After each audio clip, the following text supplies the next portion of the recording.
असुमना रास अमदी पोइरे दुकान अदुदा लेरिंगे नुपी अनी कक्सु दुकान अदोमदा चंगले नुपी अमदी लेकाय दुदगिनी अमना अतोप लमदगिनी रास कोइना लेकाय दुगी नुपी अदुबदी मसक खंगे अतोप अमदुदी मसक खंगलमदे नुपी अनीदो दुकान ममांग योक्सिले लेकाय दुदा लेब नुपीदुना हाइरे इनमा क्वानी खत सेंबियुबा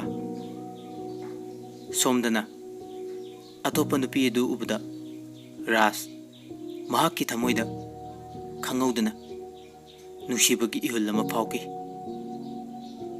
रास नुपी अदुदा मुन्ना येंगदुना लेख्रे रास कलांगमिनबा ममानबा पोइरेना रास की मनंगना खंगौदना खुपांगना थारे इताव असी हायरगा रास खंगप्रे खंग इताव कइदौरे पोइरेना क्वा सोमदा लेरे से रास क्वा दु लवे अदु गायरे इतैमा अखोई किसे क्या तारगे इबुंगो कुन खक्तनी नाकंदगी नुपी अनिदुसु इनमा अखोई किसु क्या तारगे अमुसु खुमे इबेमा नखोई किसु कुन खक्तनी रासना लुपा चाम चपी अमा पीरगा असुम नायरमी इतैमा सिदगी मखोई किसु दुम पुन्ना लौबिरो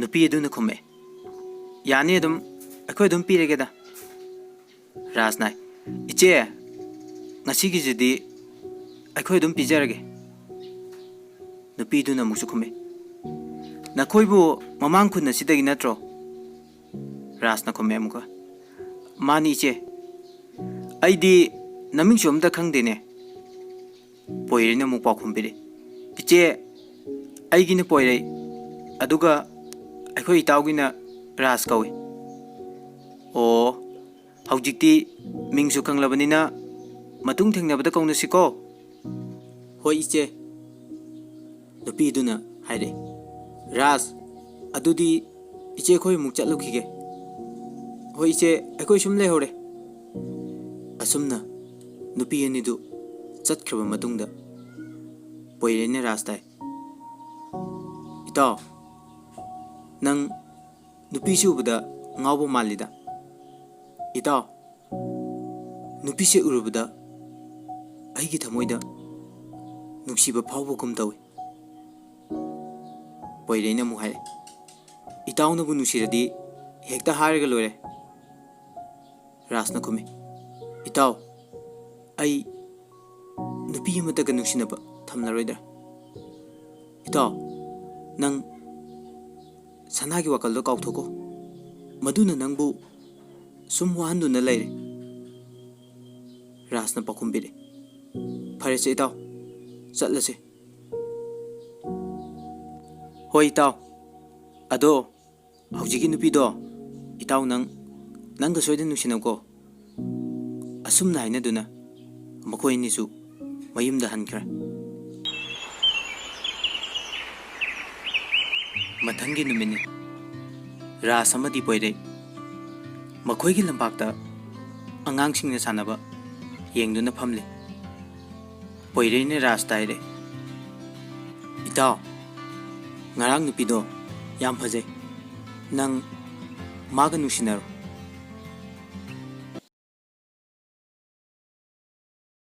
ras mong hadana pakumbire itaw aisu mabu urubada nungsibadi phawe adubu itaw aigi haukiba thawdoksingdo ningsingluraga nungsiba amata thamningdreda पोइरेने Khumai इताव हौखिबा थौदोक अदो सुम निंसिंगदुना लेरबदी कमदौनी हौख्रबदी हौख्रे मदो नंगी लाइबक्ता तमलमदबदनी खल्लो पोइरेगी वासिंगदो तारगा मतमगी खोंगसचु होंगबा नाइबगुम रासकी थमोइसु अवोनबा लाखी रासना हाइरे फरे इताव ai ngarangi nupido nungsi hekta hairage poire ras ki wahai do tabda harau jagi asumna numit adu soukre mathangi numini ras ngarangi lekai duda ras mamang da thengna kiba machi edu ga thengnerami ras na kaure iche kai chaluino sida sum tholakpani da nangdi kai chaluino iche aisu sida sum lakpani da ado iche wam da hangena kaino hango iche ga ngahan lakmina bu nupi do kanano nupi du na pakum pide aikoi gi friend ni da sum ai uninge na lakpani ras naide che ai di ma urubadagi thamoi da kaino ma phaure iche maming di kari kauge nupi du na khume ras nangi sibu ma nuksiba malida maming budi nuksitoy kaubani ras khume chumi che ai ma bu nuksirure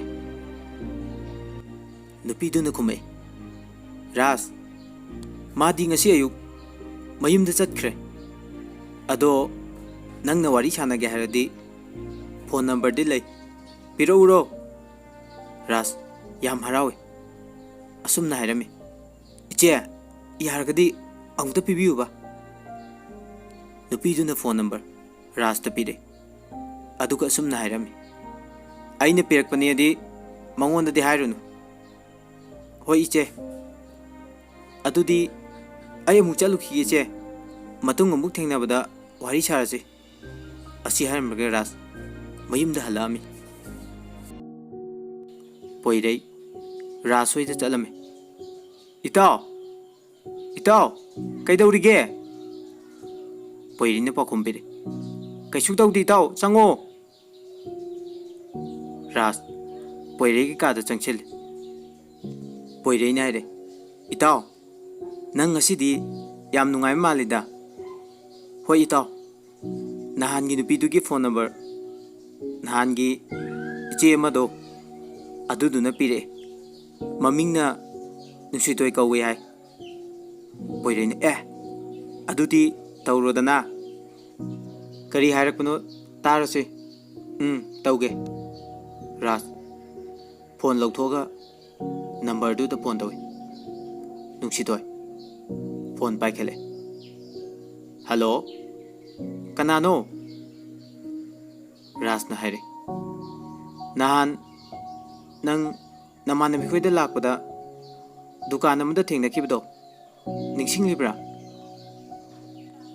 nuksitoy khume o ningsing dada aigi number se kanadagi lauriba ado kona haige nangbu nungairibo nuksitoy na khume nungairi dada ras na makatare ado wari imda sanase yagadra sanase aye dada ras naire aina haigadori wase nuksitoyne yabiraktragadi aidi yam ikaigani he nuksitoyne bakumpire kaimta khangano adum hairo dada nuksitoy ai nangbu thamoi sengna nungsi nangbu ahanba uruba numit adudagi ai nangi wakanda khanduna lay asengura dada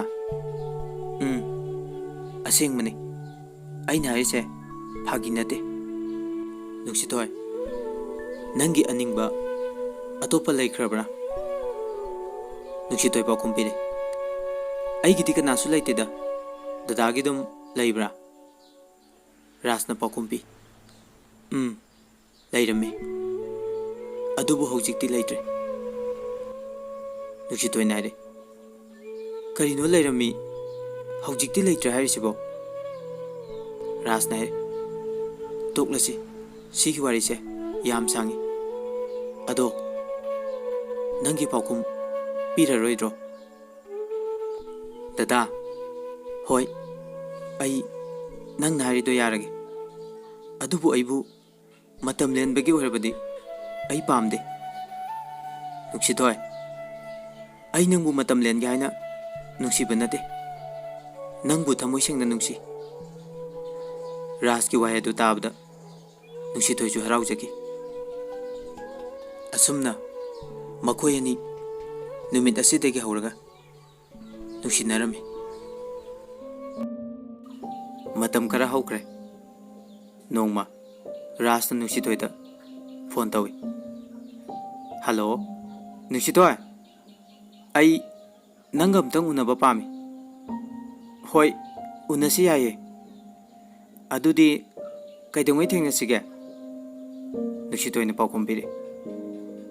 ꯂꯥꯛꯏꯕ date 9ꯁꯤꯗ ꯂꯥꯛꯑꯣ. ꯑꯗꯨ ꯗꯗꯥ, ꯑꯩꯁꯨ ꯏꯃꯥꯅ ꯊꯕꯛ ꯑꯃꯒꯤ ꯀꯧꯔꯤ. ꯐꯣꯟꯁꯦ ꯊꯝꯃꯒꯦ. ꯔꯥꯖꯅ ꯈꯨꯝꯃꯤ. ꯊꯝꯃꯣ. ꯑꯗꯣ ꯗꯦꯠ 9ꯗ ꯁꯣꯏꯅꯔꯨꯁꯤꯀꯣ. ꯍꯣꯏ. ꯗꯗꯥ ꯊꯝꯃꯦ. ꯊꯝꯃꯣ ꯊꯝꯃꯣ.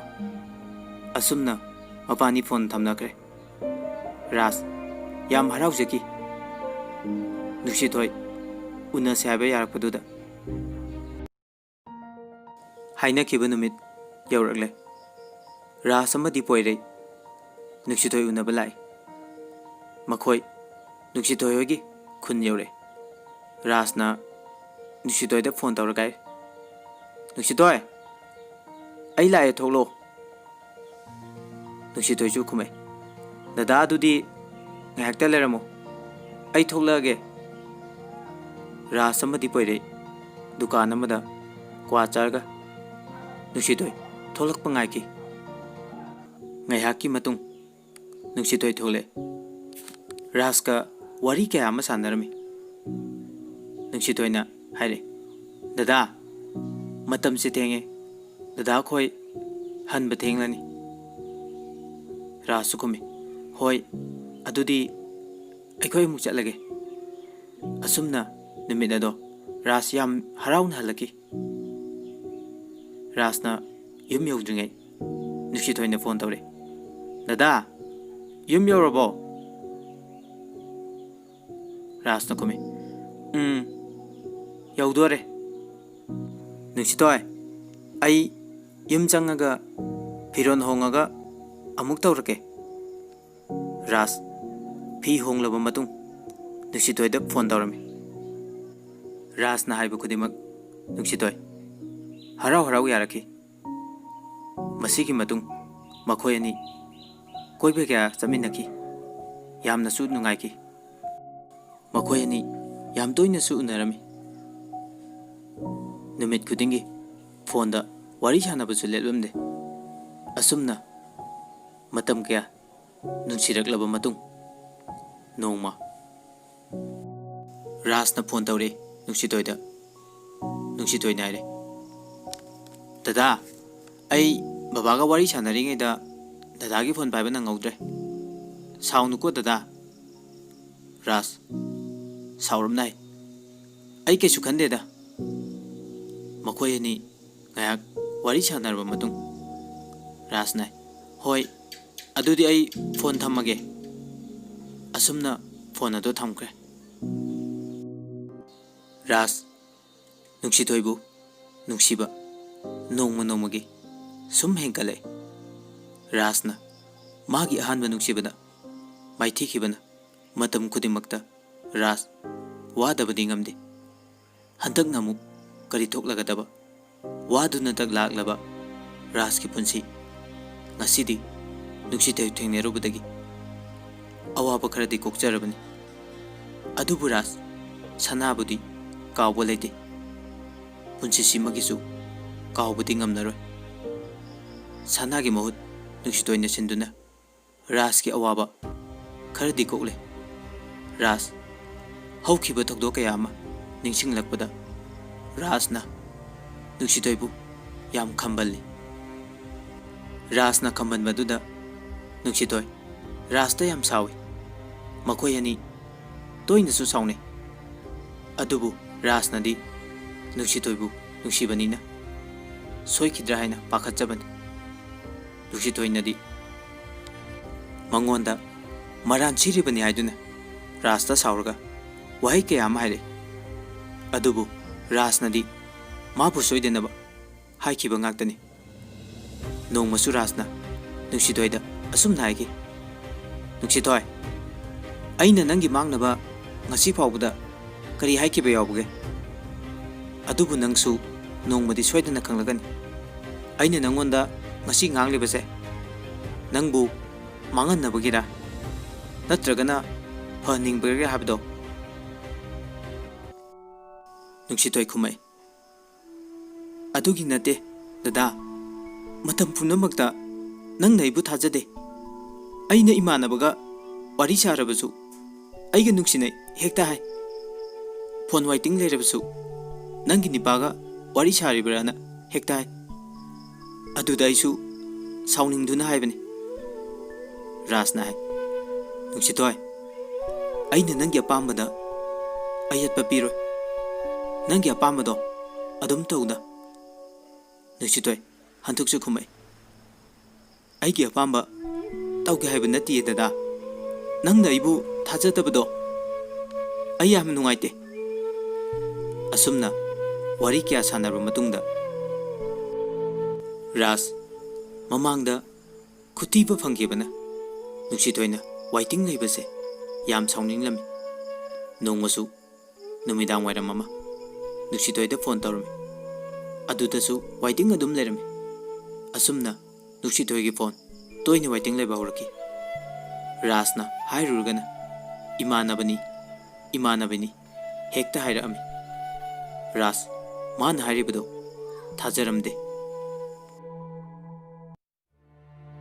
नोंमसु राज नुक्सिथोइदा फोन तौबदा अतोप निपा अमगा वारी सादुना लेरमे राज साउमनखिबना नुक्सिथोइदा असुम नाइकी नंग अइगी सिमदो थुदेक्रो अदुगा नंगना सानेरिब नुपादुगा वारीदो अदुम सानारो अइ नंगोंदा अमोन येलोय असुमना निमित अदुदगी राज नुक्सिथोइदा अमुक हन्न फोन तौद्रे नुक्सिथोइसु अदुम तौरखिद्रे राजदि अतोप चैना अमा कोक्ट्रिङै अतोप चैना अमा हाउकलकुकुम तौरे राज ngasisu magi mapau tabu khawrangna ngai dun na leiri